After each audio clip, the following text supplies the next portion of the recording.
Olá, tudo bem? Vida Inteligente, mais uma vez no ar.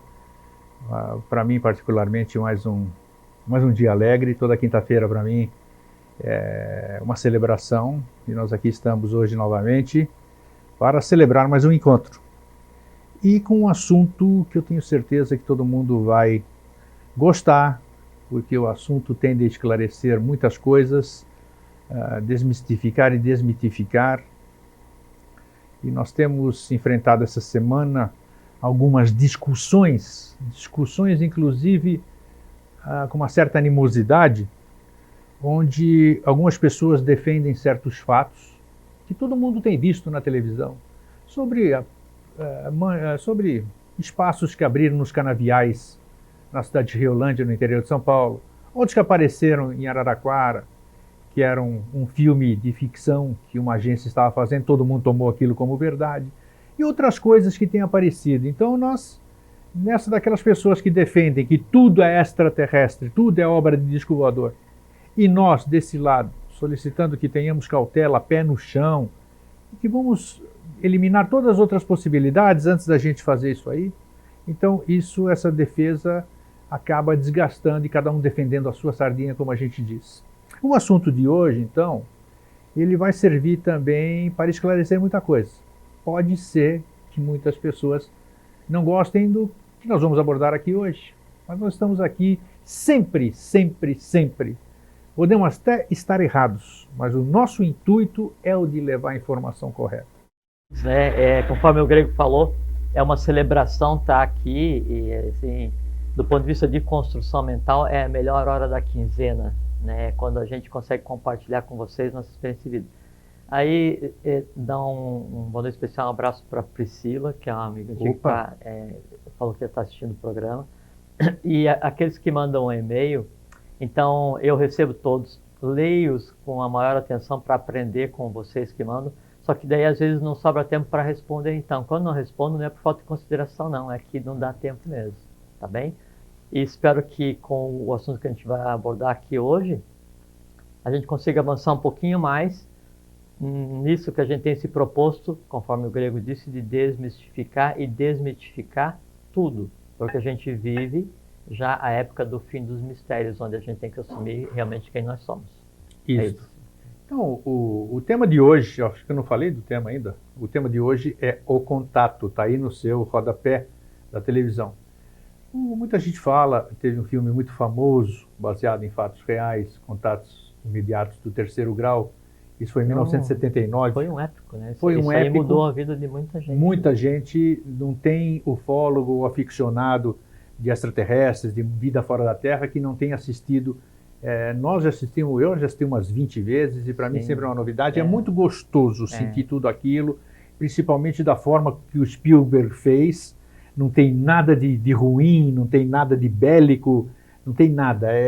E porque ele usou um artifício assim, que é um artifício usado na iniciação, que é você estar observando quem está te lendo ou quem está te assistindo, você que está escrevendo, fazendo o script. Então você vai observando, vendo o que quem vai ler você ou quem vai assistir você está pensando, e te conduz, né, entre o lúdico, o conhecimento, o abstrato e o surpreendente. Então, que ninguém aguenta ficar o tempo inteiro sendo surpreendido num filme, numa leitura. Então, Você tem que ficar calmo, satisfeito, e aprender alguma coisa, ficar surpreso, calmo, satisfeito. Então, o Contatos Imediatos, ele tem uma base lúdica, mas é como se cada um projetasse nesse filme sua própria ânsia de ver aquilo. Exatamente. Né? E o aquilo, tem gente que vê aquele filme e diz, não, eu não quero saber de disco voador. Só que eu tenho uma ânsia, eu tenho uma necessidade, uma angústia, né, de ter contato com o desconhecido, com o invisível, ou, um resumo assim, eu quero voltar para casa. Aonde que é a minha casa? Ninguém de nós sabe onde é que é a nossa casa. E quando a gente vê um filme assim, ou um livro, ou alguma coisa, e aí nesse ponto, nós, né, a humanidade como toda, ela é muito explorada, né, sempre por causa disso. Quando a gente tem essas portas para uma realidade que é fantástica, todo mundo se identifica, né? Outro filme, já que nós estamos falando, para a gente chegar no nosso tema, é o Cocoon. é a Cocum, mesma coisa. outra coisa maravilhosa. Não teve nada de ruim, ninguém brigou com ninguém, ninguém matou ninguém. E aquelas coisas bonitas. Ninguém invadiu ninguém, ninguém é superior a ninguém. Então aquele chefe dos alienígenas, né? Aquele ator que eu acho que morreu, né? Faleceu. Tudo é passageiro nessa vida, né? É aquele que faz o... Plutarco diz que a morte é a maior das iniciações. A maior das iniciações, acredita. Então hoje ele está bem, ele morreu e está bem. Exato, né? então dos velhinhos ali no Cocum. Depois nós tivemos um outro filme recente que também é um tipo de contato. Tenho certeza, acho que você assistiu, você não poderia não ter assistido. K-Pax, O Caminho para a Luz. Ah, eu vi. Você assistiu, né? Sim, vi. Sim. Então, outra coisa linda, maravilhosa. Nós temos outro filme, Energia Pura. Energia Pura, aquele branquelo, aquele careca, que era uma pessoa especial, tudo isso aqui. Então, tem uma série de coisas que, na minha opinião, o Jorge tenho certeza que ele vai corroborar com isso. O acaso não existe, não é possível. A pessoa, o diretor que faz, eu falo, meus pelos começam a subir. O diretor que faz uma coisa dessa, ele está amparado por alguém, seja lá quem for, não interessa, mas tem orientação para mostrar um lado bom das coisas. Tem conhecimento? Não tem, Jorge? Tem. Então... Todos eles têm. Você pega, por exemplo, Em Busca do Cálice Sagrado, né, do Indiana Jones. Sim. A demanda pelo grau, né? Foi feita uma novelização de um fato, a busca. E esse fato se assenta numa realidade, existe. Né? Nós já falamos aqui, inclusive. Lógico. Só que daí aquilo é romanceado para ficar dentro do compreensível e do aceitável, para que se estabeleça uma ponte entre a realidade de quem está assistindo e aquela outra realidade. Só que daí o filme não te joga direto naquela realidade total que você não compreenderia. Então é feito um romance e aquilo fica uma coisa lúdica, agradável e marca a vida da pessoa. Tem outros filmes que a gente podia falar, até o próprio filme chamado Contato, que é sobre aquela estudiosa, mas não vem ao caso. Jorge, o ser humano, ele sempre foi ávido pelo contato. Nós somos quase que da mesma faixa, nós somos da mesma faixa etária. E no passado existiam o que a gente fala hoje de muitos contatados. Primeira pergunta, Jorge. O contato existe? O contato hoje é específico. Nós vamos falar o contato com discos voadores, com seres... eu não vou chamar de extraterrestres. Eu não vou chamar de extraterrestres, vocês já vão descobrir por quê também. Né? Então, esse contato com tripulantes de discos voadores é uma realidade? É claro. Claro que é. Então convença o público, é claro. Eu gostei do claro agora. Não, lógico. Não vou convencê-lo, vamos contar. Claro, vamos contar perfeitamente. Primeiro o comentário falou que nós temos a mesma faixa etária. Provavelmente, né? Mas isso é assim, alguns milhares de anos de experiência. Né? Claro. Todos nós temos, né? Para estar vivendo aqui no Brasil, no final de um ciclo, no início de outro ciclo, com o que está acontecendo, olha, a gente tem muito calo de ter trabalhando a favor da lei. E você também é em casa, né? Nós todos, aqui, não, nós todos que estamos aqui. Exatamente. Porque senão não era aqui não, sabe? E se diz que até o final de um ciclo, então você tem que ter vivido 777 vezes, né? Com intervalos, né, grandes entre um e outro, dependendo do que você fez. Então você multiplique 777 vezes o que é uma idade cronológica solar normal, 670 anos, né? E bote mais um intervalo de alguns milhares de anos entre cada encarnação e você tem a tua idade para ter o direito de estar aqui agora, se preparando para ver o que já é realidade, só que não está visível ainda porque ninguém quer ver, ou a maior parte da pessoa não quer ver. Bom, contato. Assim, primeiro que é impossível a gente negar a existência do que hoje se conceitua como discos voadores. Não é? Que os governos sabem a respeito, que ocultam, isso é notório, é sabido. Né? Que o conhecimento que eles adquiriram com esses seres que tiveram contato é usado belicamente, né? Para manter a beligerância, para manter o poder sobre os outros, obviamente é usado.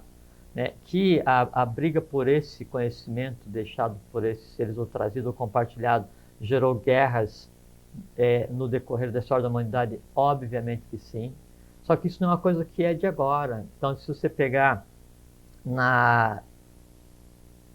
nos Vedas ou pegar na história da raça ária, da raça branca, começou na Índia, no Meseta do Pamir, e teve a Índia e o Egito como pai e mãe da humanidade, isso há mais ou menos 1 milhão de anos atrás. Então, toda a literatura antiga dos hindus, ela é permeada de relatos, né, sobre o contato que se tinha com os discos e como que eles eram utilizados. Inclusive, há livros, e você sabe disso, que ensinam como construir os Vimanas. Os Vimanas. Vimana era o nome que tinha antigamente, vi de veículo em sânscrito, né? Vimanas. Vi de veículo, VI, e Manas, M-A-N-A-S, é de mente, porque no início os veículos eram movidos com a força de quem o conduzia, só que era um processo muito desgastante, né? Depois eles mudaram para uma fórmula... Com mercúrio, movido a mercúrio. Mas não o mercúrio físico, sim, um outro complemento, tipo, exatamente. Né? Na verdade, assim, são quatro elementos que participam para fazer o combustível que move hoje os discos, e sempre na proporção de 2.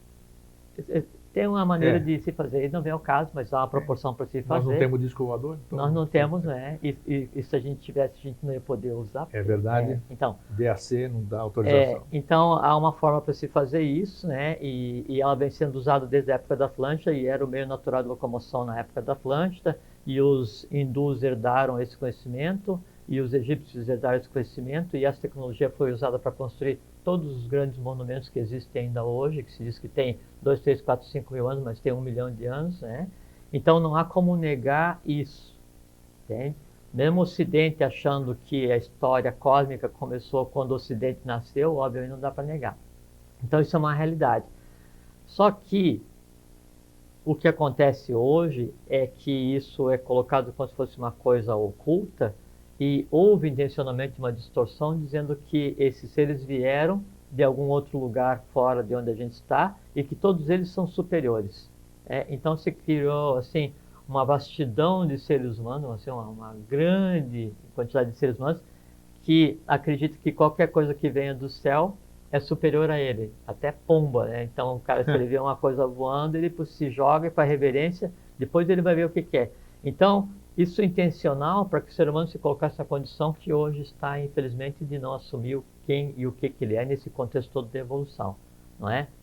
Então, essa questão da existência é incontestável, é inquestionável, a história relata N fatos com relação a isso, e aí vem a questão se existe o tripulante, obviamente, né? Obviamente, né?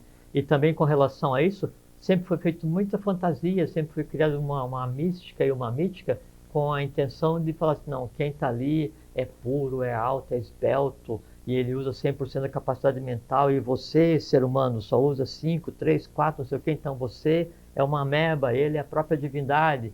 E aí depois se diz, não, ele tem um poder muito grande, não vai manter contato, então ele veio de um outro planeta, ele é aqui só para ajudar a humanidade, para cuidar da humanidade. Tudo mentira.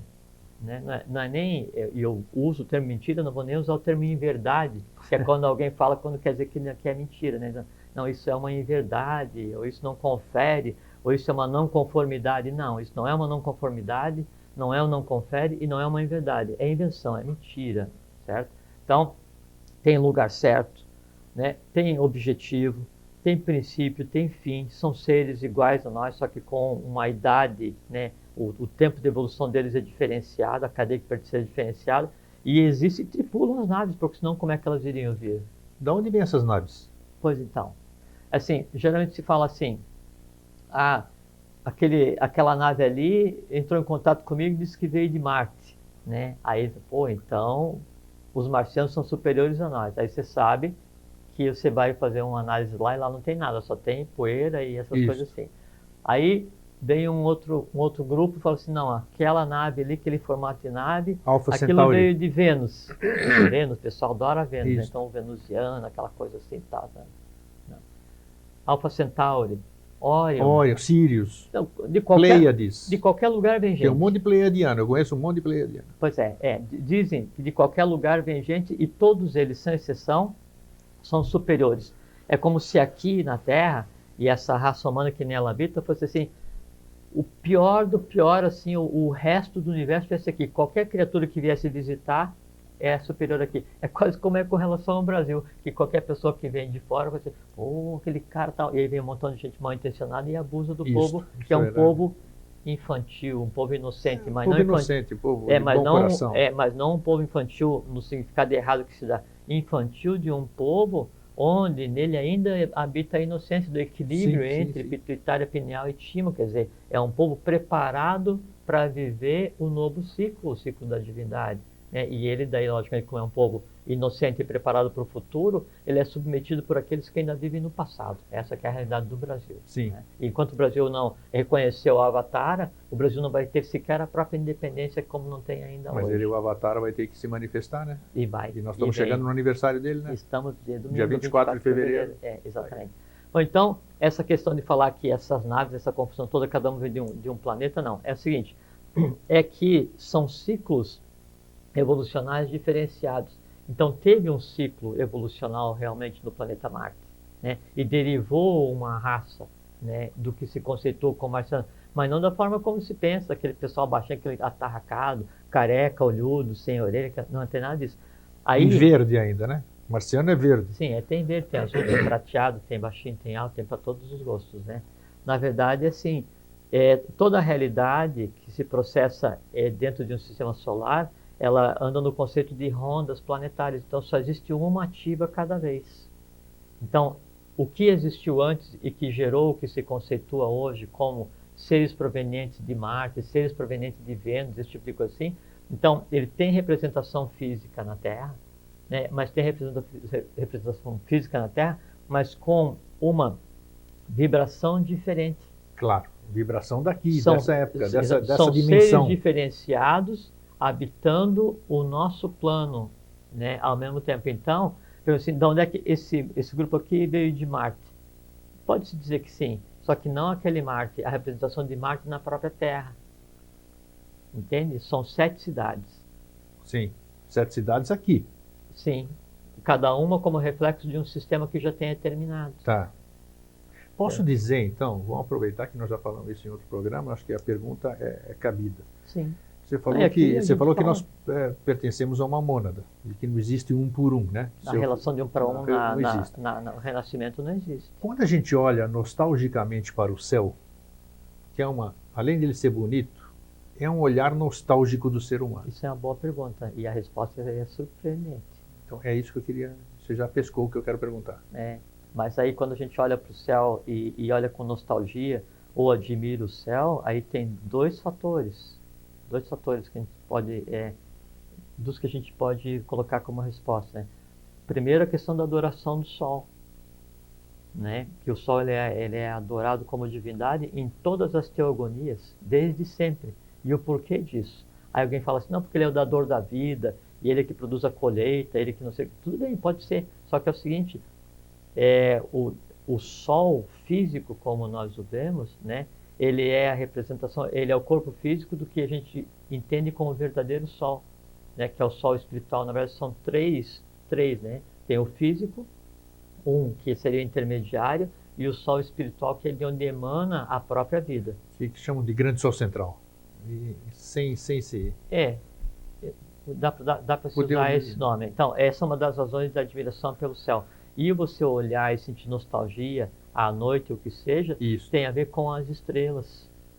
Porque assim, para a gente entender o que acontece hoje no planeta, na Terra, em termos de evolução, a melhor analogia que me ocorre agora é se cada um de nós nos vermos, né, cada um de nós, cada ser humano, como se fosse um iceberg. O que é visível, eu, você, Silvio, você que está nos assistindo, isso que você entende como corpo físico, é a ponta visível do que você realmente é, do que eu sou, do que você é. Diz a tradição,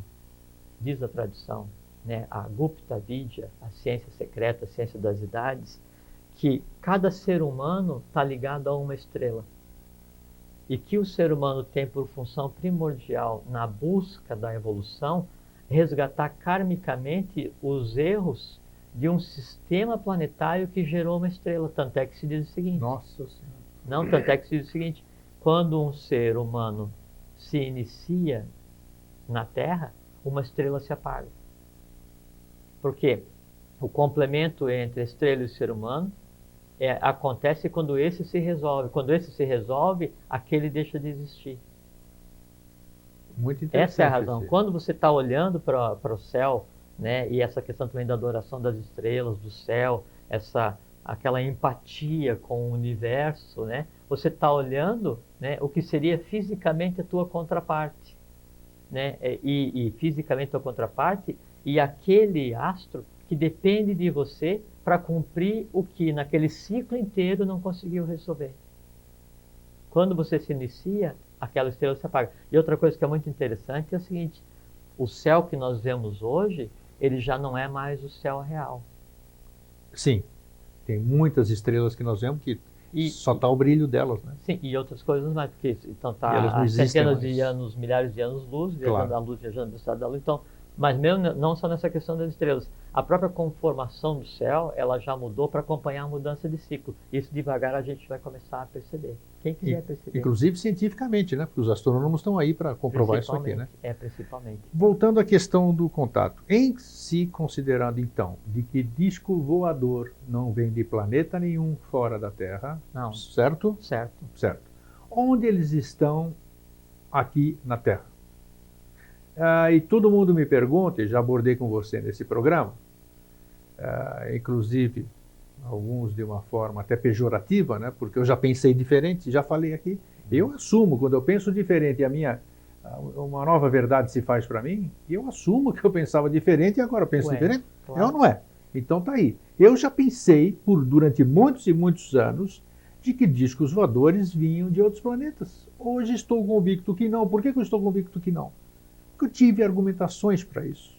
E eu não estou aqui, nem o Jorge está aqui, para convencer ninguém sobre isso. Não. Nós estamos aqui para passar o que a gente acha, o que a gente conheceu. Isso aqui. Então, tá.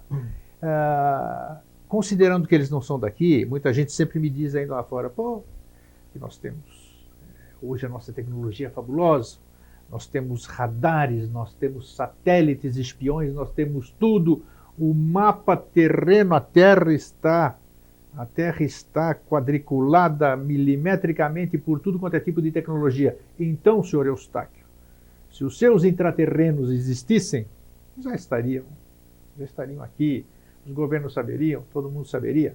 Então, esse negócio de que extraterrestre vive embaixo da Terra, intraterreno, é balela. Apesar de que, até hoje, nós não temos nenhuma prova de que existe extraterrestre. Ou que esses seres tenham vindo de algum lugar. É ou não é? Da mesma forma que não se acredita em intraterreno, nós não temos o porquê disso. O que eles veem assim?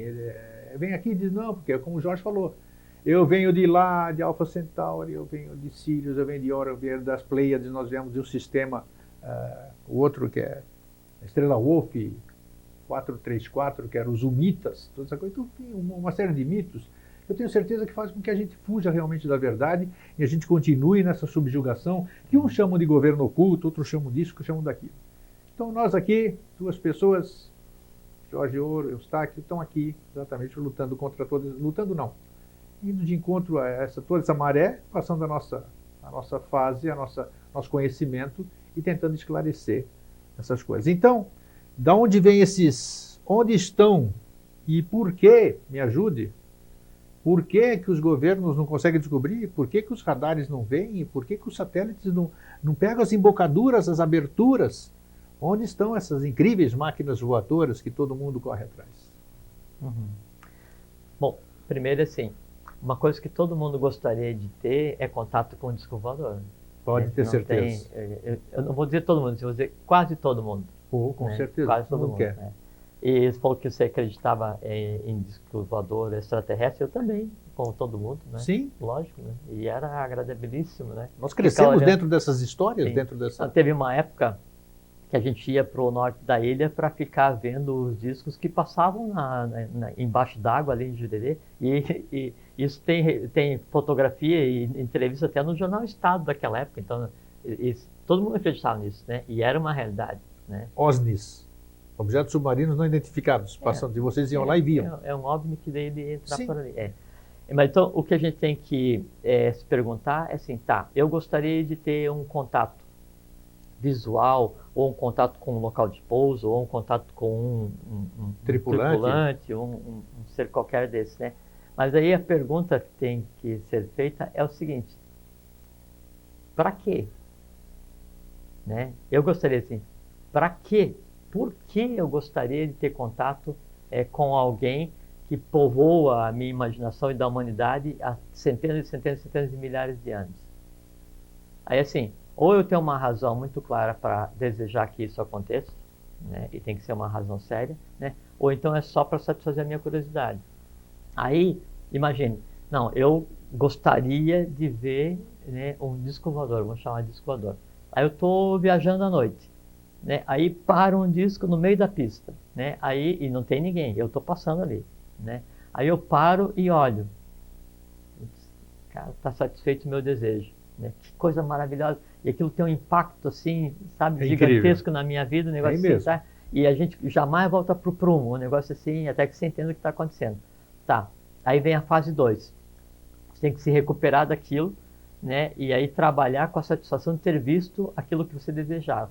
Aí vem a fase 3, você tem que contar para os outros que você viu. Espera aí, na fase 2 tem uma frase que você fala que eu acho muito legal. E eu acho que cabe bem nessa frase 2.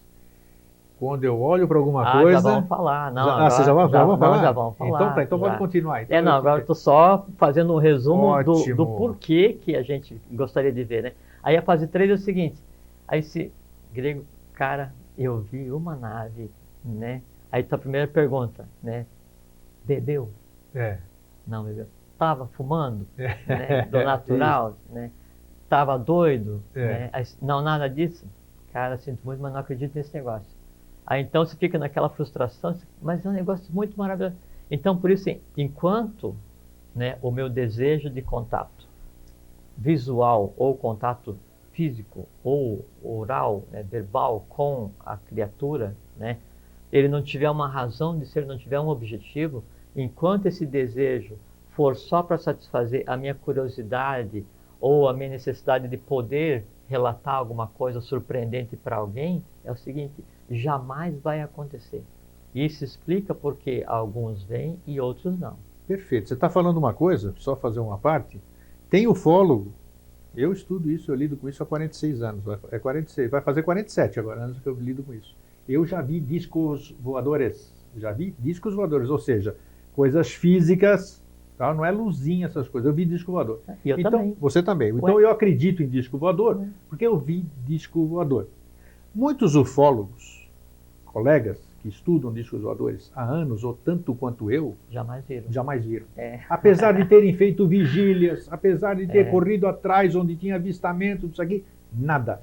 Então, Jorge, cabe a pergunta, o que você acabou de dizer, por que uns veem e outros não veem? Então, isso daí você comentou agora há pouquinho. É que a gente tem que entender o seguinte: a relação entre o visível e o invisível é sempre assim. Quando eu observo, quando eu olho para alguém ou alguma coisa, esse alguém ou alguma coisa olha de volta para mim. Sim. Sempre é um caminho bidirecional, sempre. E esse alguém ou alguma coisa pode ser você, eu estou te olhando, você está me olhando de volta. Eu estou olhando para vocês, vocês estão me olhando de volta, mesmo que a gente não esteja se vendo fisicamente, mas a gente está se olhando de volta, né? Ou eu estou olhando para um pensamento que eu estou tendo, e o pensamento está olhando de volta para mim, porque eu estou criando. Ou eu estou olhando para uma realidade que eu estou construindo, essa realidade está me olhando de volta. Ou estou olhando para uma memória que eu tenho, para um sentimento que eu tenho, para um desejo que eu tenho, para um medo que eu tenho, supondo que eu tivesse medo de alguma coisa. Entende? Sempre a criatura olha para o seu Criador. Sempre a realidade olha de volta para você. Então, quem olha sempre para o mal, para a tristeza, o mal e a tristeza olham de volta para você.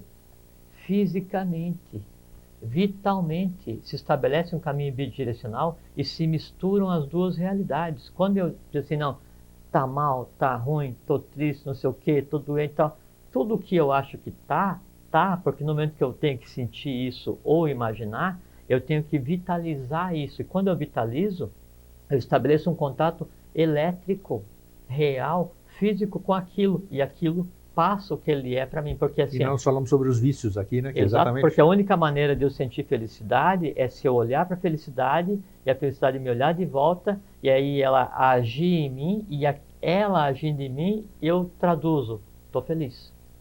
Sempre. Então sempre a vida de cada um é norteada pelo contato com essas realidades, com esses mundos que nós criamos.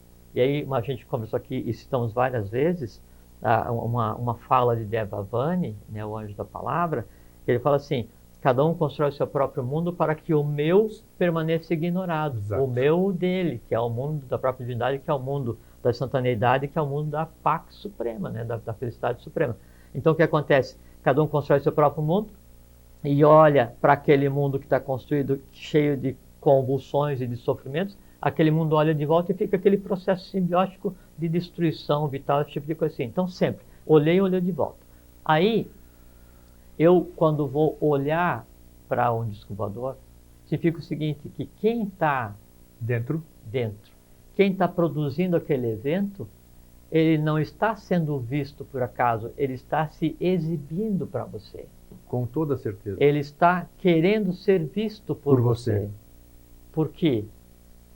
Desgravitação, etc, etc. E o que a gente conceitou como invisibilidade, que simplesmente você girar numa frequência um pouquinho superior ao que a vista consegue perceber da emanação da luz. Ninguém vê nada.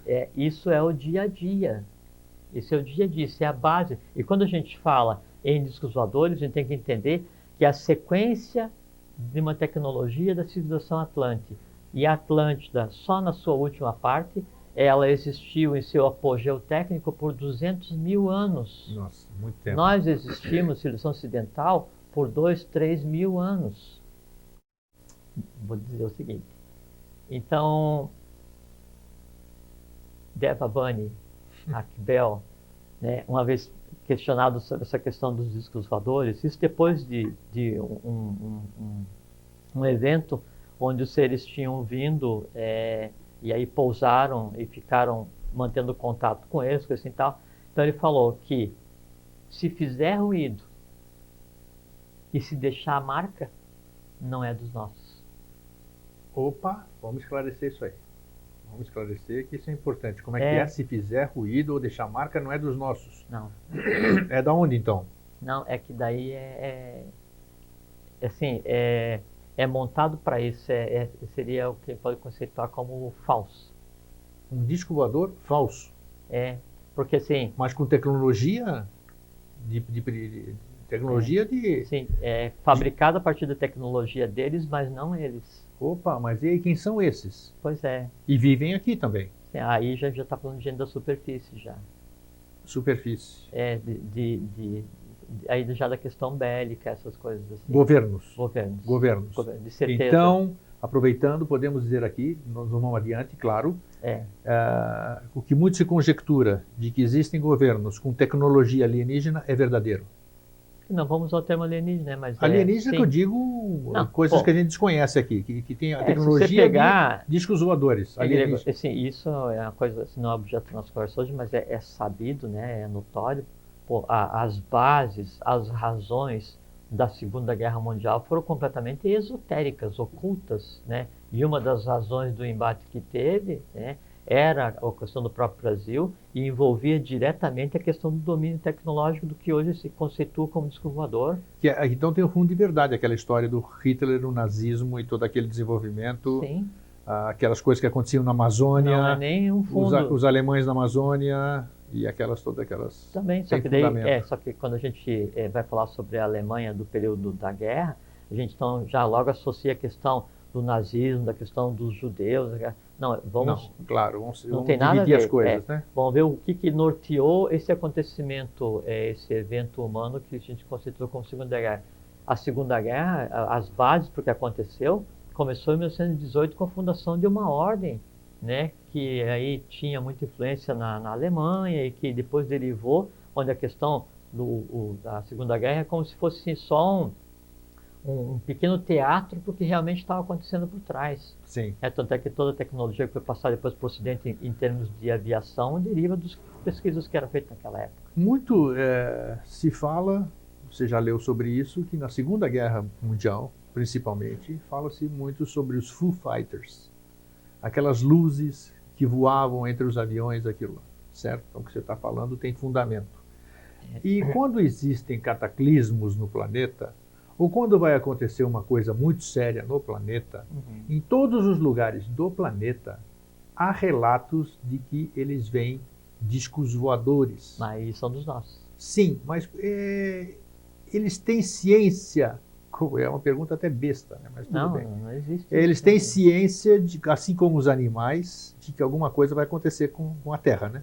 Eles sentem aquilo lá, eles saem, por exemplo, de onde eles estão, claro, para ver o movimento, como vai ser, e eles estão como se tivessem, seria um pronto-socorro, apesar, eu não sei se é o termo certo, da mesma forma como dizem que no plano espiritual tem aquele socorro dos grandes, dos desencarnes massivos, eu acredito, sem entrar na parte da conjectura, sem entrar na parte da fantasia, que a gente detesta isso, eu acredito que, de alguma forma, que eu desconheço, apenas desconfio, eles ajudam isso aqui, de fazer com que permaneça harmônico, ou que seja minimizado o impacto da mãe natureza, da coisa. Assim, Greg, tá vendo? Eu vou fechar os olhos. Fechei os olhos. A gente está em silêncio. Nesses segundos que eu fechei os olhos e que eu estou em silêncio, você deixou de existir? Não. Alguém deixou de existir? Não. Não. O mundo deixou de girar? Não. Deixando de respirar? Não. Então é o seguinte, não é porque a gente não vê que a lei não age. Não é porque a gente não está pensando a respeito, ou que não está tendo um ritual agora, que a coisa cósmica em si deixa de andar milimetricamente organizada. Entende? E a gente tem que pensar, assim, é questão de alcance de visão da humanidade. Então, vamos pensar nisso, que cada um de nós é um iceberg, onde a ponta visível, o corpo físico, é essa pequena parte, e o resto todo do iceberg, o que está oculto embaixo d'água, o que está na caixa, o que se queira, é o que nós realmente somos. E aí é que as coisas acontecem. Todos nós temos condições de ver o que acontece e que hoje a gente se recusa a ver. Então, se você pensa no planeta como um todo, então aqui eu tenho a gênese, eu tenho o resultado evolucional de todas as ondas planetárias anteriores, evoluindo, né, como se fosse assim, um grande picadeiro, onde eu tenho atores, onde eu tenho eventos simultâneos de várias origens. E mais, enquanto a luz está nesse picadeiro, os outros picadeiros estão se preparando para se apresentar ou desmontando o que já foi apresentado e preparando para ajudá-los da frente. Essa é a imagem. A Terra, o que a gente vive hoje, é como se fosse um grande circo com vários picadeiros. Sim. Nós somos a bola da vez. Não quer dizer que ali onde não está o holofote não exista nada. Claro. Já existiu, passou a vez deles, eles estão ajudando. E aqui onde vai existir, nós estamos ajudando. Essa que é a maneira de ver. E quando a gente pensa em planeta Terra, Terra é um planeta, é um corpo físico de um ser em evolução. Tem nome próprio, né? E é Bhumi. B-H-U-M-I. O nome da Terra é Bhumi. Para quem gosta de pesquisar, eu sempre gosto de frisar, B-H-U-M-I. Anota para pesquisar Bhumi, no Google. Bhumi é o nome oculto da Terra. Nome oculto da Terra. Busque na internet, busque no Google réia, que você vai... réia. É o que eu faço. Depois que eu saio daqui, eu já confessei aqui. Chego em casa, fico recordando o que o Jorge falou aqui, estou lá no computador aprendendo mais. Eu só não vou pesquisar porque eu não me lembro nada que a gente conversou e eu não assisto. Eu tenho a vantagem que eu levo gravado, né? Então, então a gente fala réia, matéria réia, não sei o que, Isso. Gaia, as coisas. São termos gregos, né? A família do grego que inventou lá na Grécia, né? Na época da chuva das estrelas lá, né? Exato. Mas é que daí o nome oculto, né, da Gupta Vidya, da ciência secreta da tradicionalidade, é Bhumi. E Bhumi é um ser que está em evolução. Nós habitamos o corpo físico de um ser em evolução.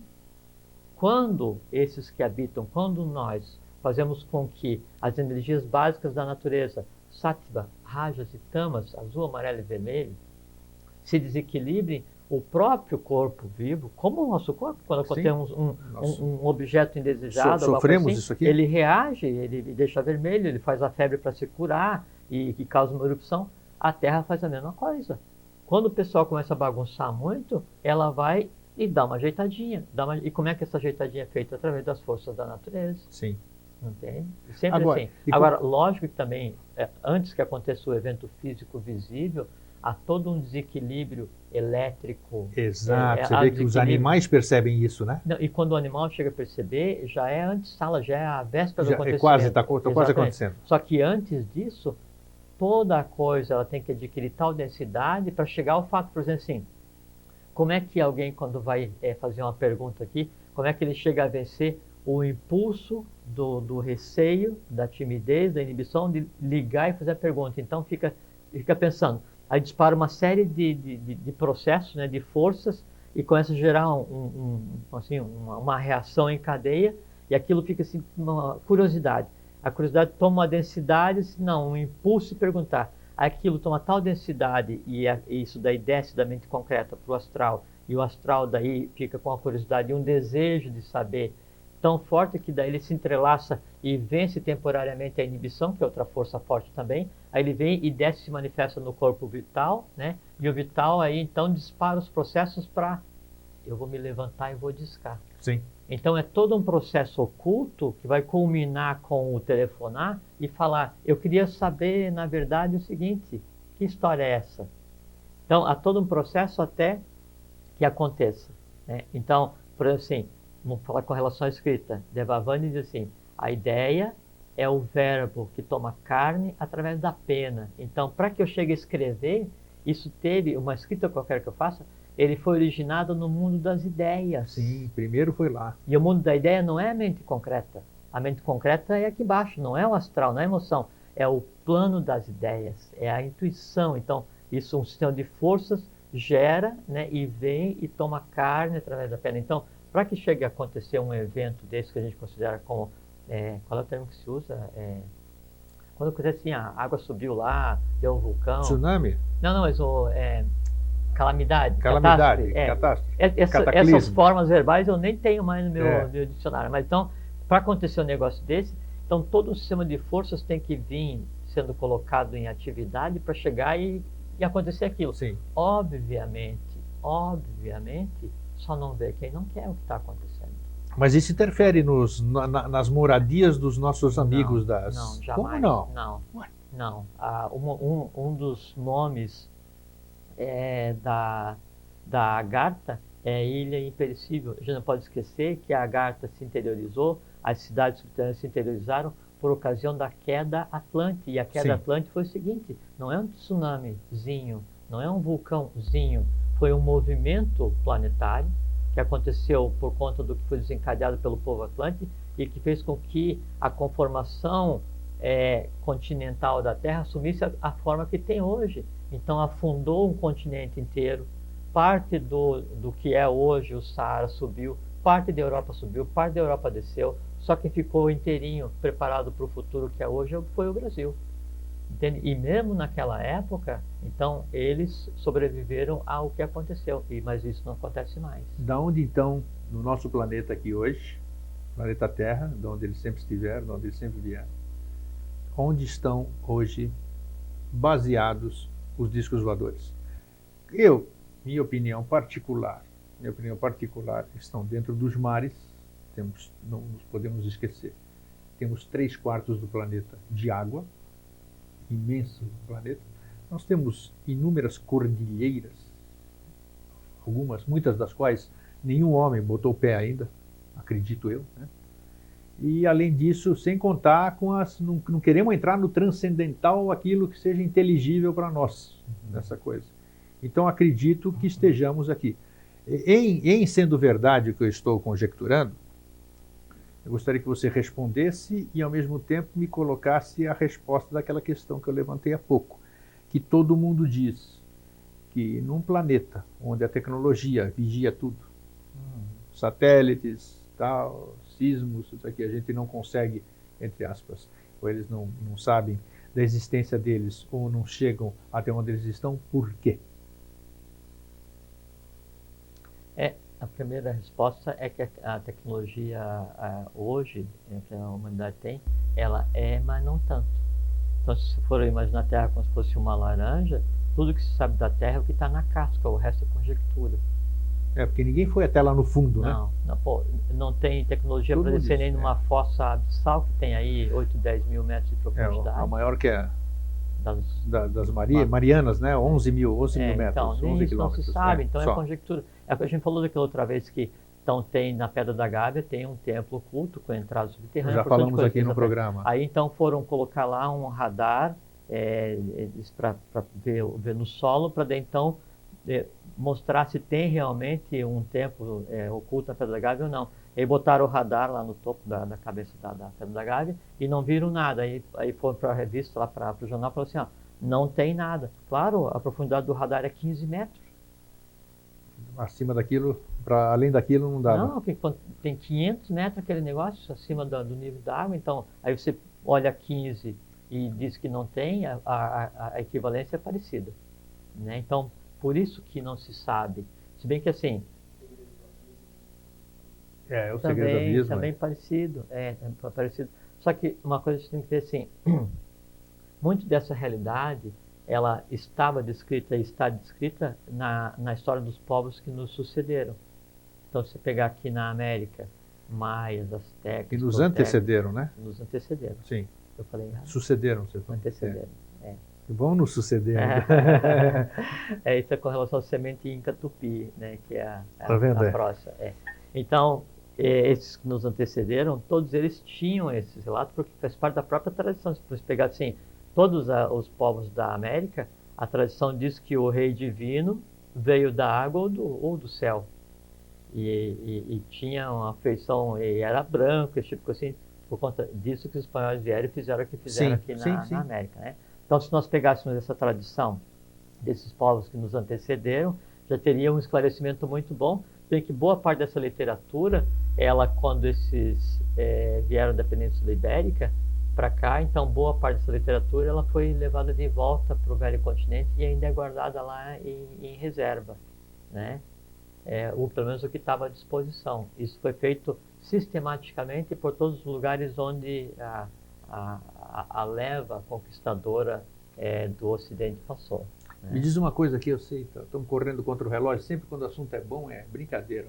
Não, e aqui a gente o rei Cronos é brincadeira, Cronos, é grego ainda, não é nada. Ele tem o nome de Silvio, que reencarnou como Silvio. Também aqui ele tem nome de Silvio.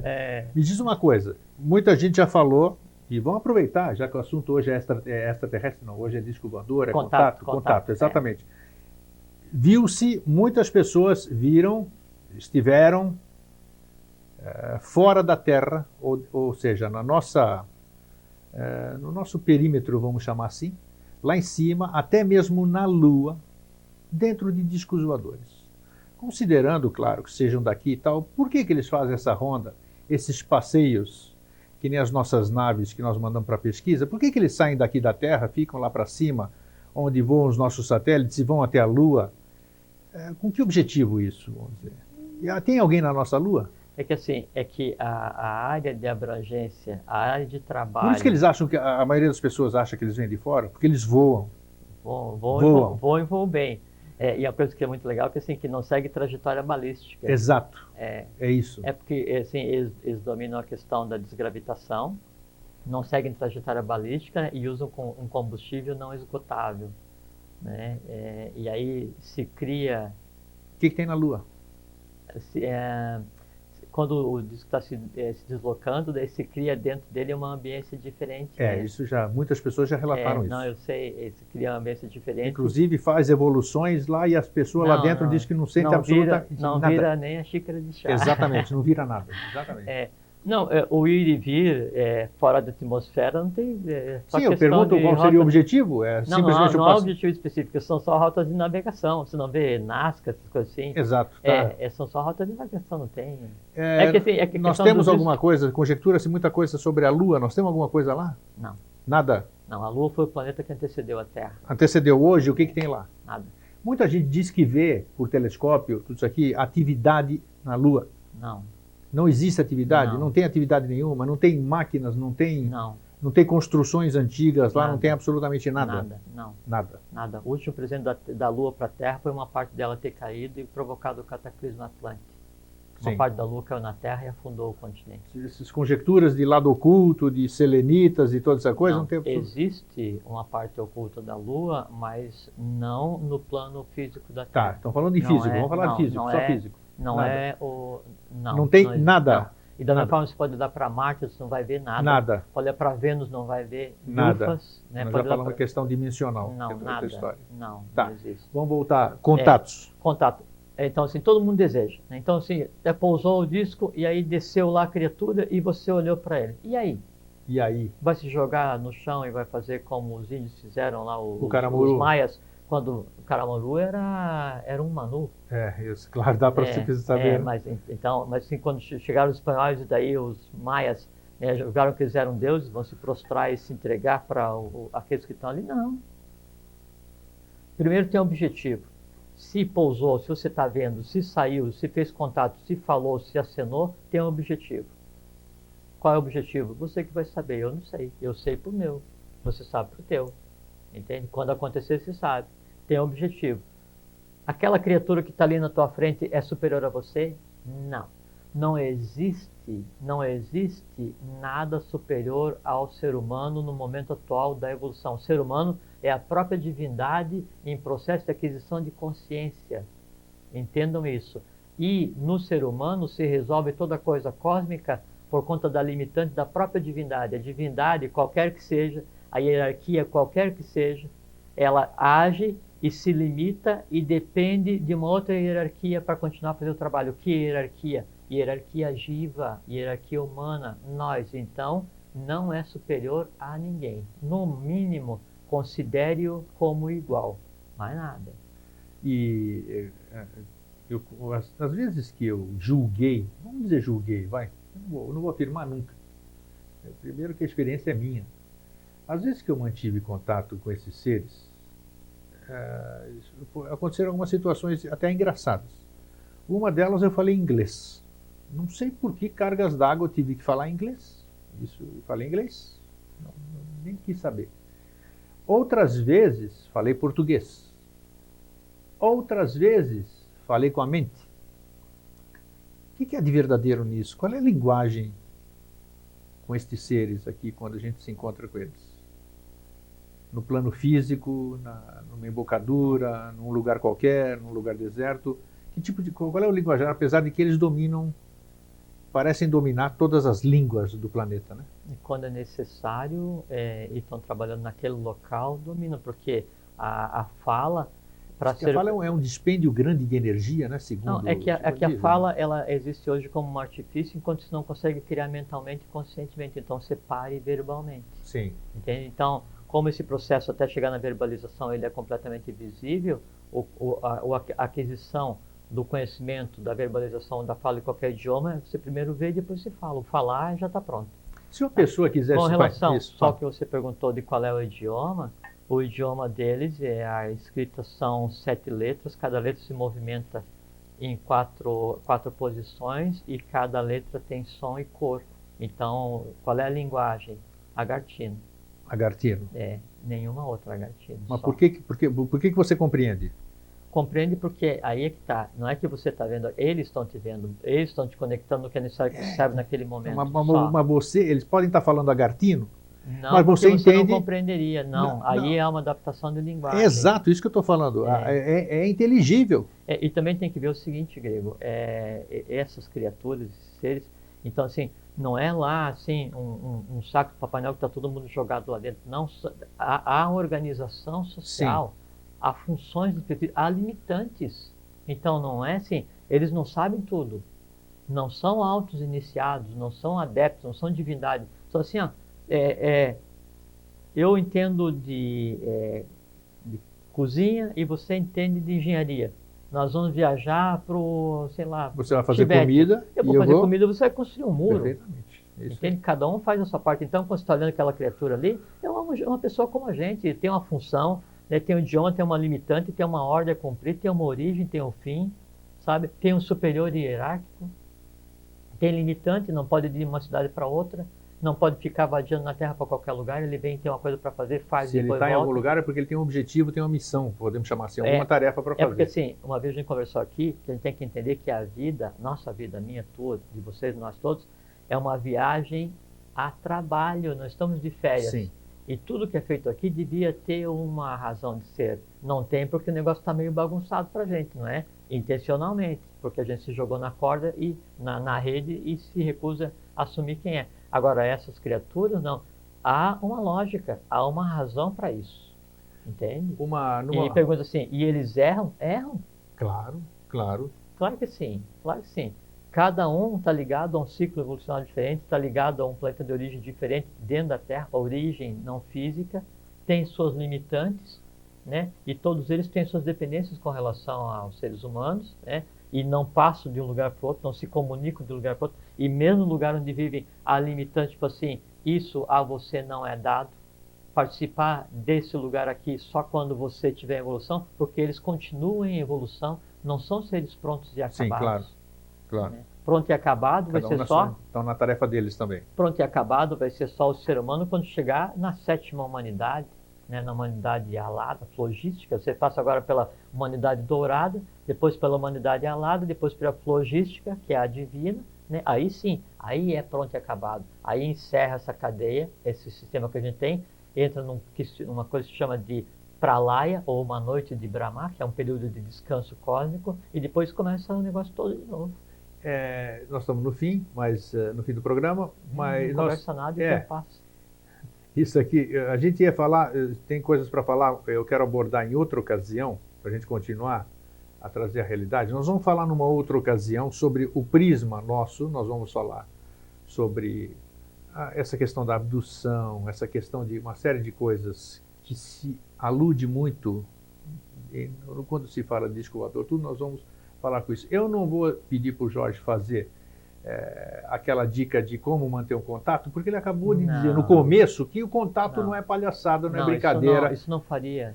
Nunca, de jeito nenhum, e tem um objetivo, não existe. A pessoa que é contatada, ela é contatada por um motivo, e ela também, às vezes, quando ela deixa de ser contatada, ela também foi deixada de ser contatada ou por uma conduta